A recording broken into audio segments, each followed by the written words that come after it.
Bien, nous avons signifié au cours de cet entretien au président de la République la solidarité pleine et entière qui était la nôtre avec toutes les victimes, avec toutes les familles des victimes, avec tous les blessés, et redit notre admiration devant le travail remarquable accompli par les services publics de police, de sécurité, de santé qui ont été mobilisés dans ces heures dramatiques. Nous avons demandé au président de la République d'agir dans 3 directions. La première est évidemment celle de la sécurité. Il faut continuer à mobiliser, comme cela a déjà été décidé, l'ensemble, avec l'état d'urgence, l'ensemble des moyens de sécurité et continuer à mettre tous les moyens nécessaires à la disposition de la protection des Français. Le président de la République nous a annoncé qu'un débat législatif aurait lieu sur la prolongation de l'état d'urgence. Nous lui avons indiqué que nous participerons à ce débat avec 2 objectifs en tête, la protection maximale de la sécurité des Français et le respect des libertés fondamentales.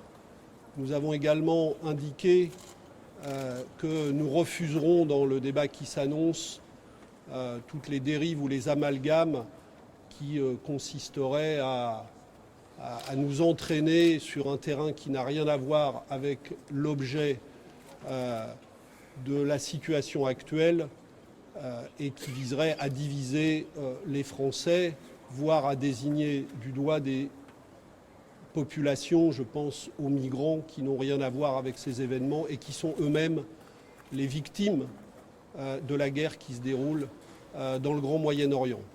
Deuxième objectif, protéger la République. Les terroristes ont voulu attaquer la République et la démocratie. Il faut donc protéger la République, protéger la démocratie, protéger nos libertés, protéger nos services publics et protéger tout ce qui contribue à unir et à rassembler les Français.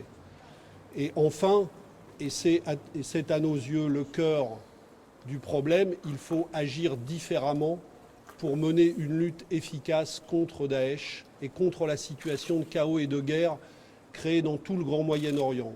Nous pensons donc qu'il faut de nouvelles initiatives de la France pour construire une coalition dont les objectifs, une coalition internationale dont les objectifs soient modifiés.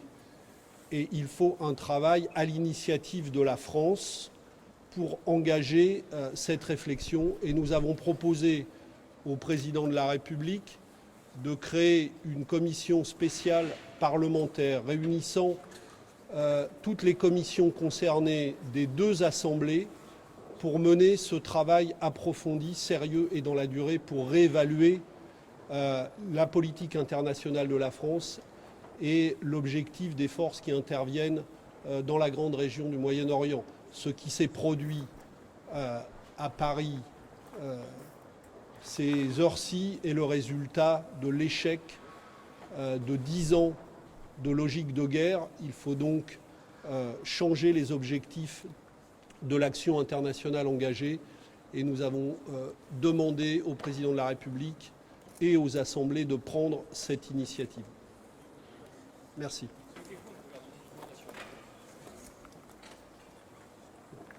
Je crois que l'union nationale existe parmi les Français et elle ne nécessite pas la disparition du débat démocratique national.